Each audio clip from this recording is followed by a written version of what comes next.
Bonjour à tous. Voilà, je vais vous parler d'un film qui est mon film préféré. Donc ce film s'appelle La Cabane.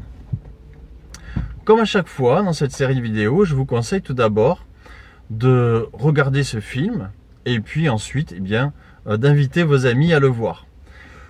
Pour éviter tout en mort également à la fin du film et pouvoir démarrer tranquillement et sereinement la discussion, je vous invite également à préparer peut-être des boissons, du thé chaud dans une thermos, du café, des gâteaux, etc. Comme ça, une fois que le film est fini, vous avez juste à lancer un innocent. Alors, qu'as-tu pensé de ce film? Et puis espérons qu'il y aura des conversions juste après.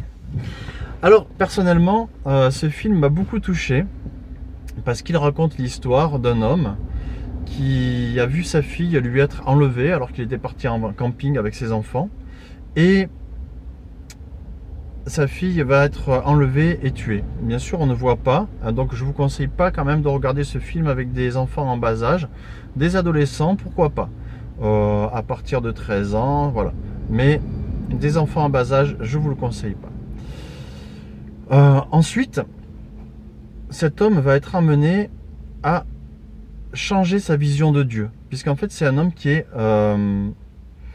versé dans la religion. Bon, le film ne le dit pas, le livre le dit. Mais cet homme a une vision de Dieu très religieuse. Donc Dieu c'est comme ça, c'est le Seigneur, c'est le roi. Mais il n'envisage pas du tout le côté père. Il n'envisage pas du tout le côté amour de Dieu. Pour lui c'est vraiment Dieu, le roi, il faut le respecter. Et c'est très religieux sa relation qu'il a à Dieu. Et pas du tout une relation personnelle. Bien sûr, je ne veux pas discuter sur le terme religion, puisque je ne veux pas contester là-dessus. Mais voilà, au sens strict du terme, ce qu'on entend par religion, c'est là-dedans qu'il est, le personnage. Et ce film va nous bouleverser, oui, par rapport à la relation au père, et il va aussi bouleverser nos idées religieuses, puisque là, on va pouvoir discuter aussi par rapport à la Bible. Effectivement, Dieu n'est pas du tout le Dieu qu'on nous présente dans les religions, souvent dans les religions protestantes, pentecôtistes, catholiques ou autres, ce que vous voulez. On nous présente Dieu d'une certaine façon, mais selon la théologie et la doctrine de la dénomination dont on fait partie. Ce film s'attache à présenter le Dieu de la Bible. Et je pense que c'est pour ça qu'il a été beaucoup critiqué par des esprits religieux. Donc je ne veux pas polémiquer là-dessus, mais je vous invite vraiment à regarder ce film et à dire au Seigneur, Seigneur, viens bousculer ma religiosité. Déjà, pour nous qui sommes chrétiens, et aussi afin de pouvoir présenter Dieu le plus honnêtement possible aux autres.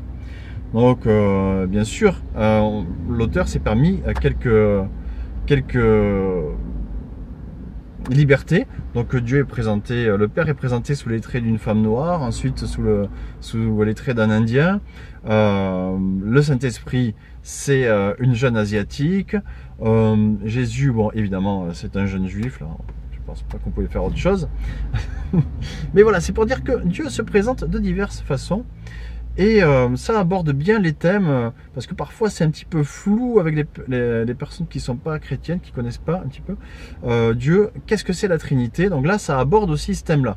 Donc ça aborde le thème de la vision religieuse de Dieu qu'on peut avoir. Ça aborde la Trinité. Ça aborde aussi les souffrances personnelles, puisque là, le héros a vraiment une grosse souffrance. Et on voit Dieu qui travaille le cœur, vraiment le Saint-Esprit qui travaille le cœur de la personne comme un jardin. Et moi j'ai un ami, personnellement, il m'a dit, après avoir vu ce film, tu vois mon cœur, il est comme le jardin que travaille le Saint-Esprit, il est comme l'état du cœur de Mac, donc le héros principal. Et donc ça c'est quelque chose qui travaille, qui touche, on a pu prier avec mon ami par rapport à ça. Donc ensuite, d'autres thèmes seront abordés, comme le fait que par exemple le héros a des problèmes avec ses parents, notamment avec son père. Il y a des choses qu'il ne lui pardonne pas et il va comprendre pourquoi son père se comportait comme ça. Ça va l'amener à réfléchir aussi à ce qu'il a vécu avec son père Et non seulement donc ce film s'appelle La Cabane, le chemin du pardon, et donc il va être amené à pardonner non seulement à la personne qui a fait du mal à son enfant, mais aussi à son père qui lui a fait du mal quand il était petit. Et il va devoir, eh bien, lui aussi entrer dans un chemin pour se... Bon, il ne pourra pas, pour diverses raisons, se faire pardonner de son père, mais au final, vous verrez qu'il n'y a pas besoin. Voilà, donc ce film permet d'aborder vraiment plein de choses. Il y a vraiment beaucoup de discussions possibles encore hein, à travers ce film, mais je vous laisse les découvrir. Moi je vous en donne juste un petit aperçu et je prie vraiment que vous puissiez avec vos amis avoir une discussion merveilleuse au sujet de Jésus et qu'il rentre dans leur vie suite au visionnage de ce film. Alors il y a aussi le livre. En revanche le livre il est vraiment super, je vous le conseille, je vous le recommande. Si vous souhaitez l'offrir à quelqu'un, et bien que cette personne soit déjà dans la foi, parce que si vous l'offrez à quelqu'un qui n'est pas dans la foi, on aborde vraiment dans le livre des sujets profondément théologiques. On va vraiment rentrer en détail sur des choses qui vont perdre le lecteur qui n'est pas habitué, qui n'est pas encore dans la foi, qui ne cherche pas encore ces choses-là. Hein, c'est vraiment là de la nourriture solide qui est donnée à un moment dans le livre. Donc je vous le recommande pas pour des personnes qui ne sont pas encore dans la foi. En revanche, le film, oui. Ah, le film, mais vraiment, carrément. Et le livre, pour des personnes qui débutent avec Christ, pourquoi pas. En tout cas, oui, effectivement, ça va les aider. Et bien, pour ma part, encore une fois, je vous souhaite une bonne soirée bénie et un bon visionnage, ou une bonne journée si vous regardez cette vidéo, le matin. Voilà, bon visionnage, bon film, et soyez bénis.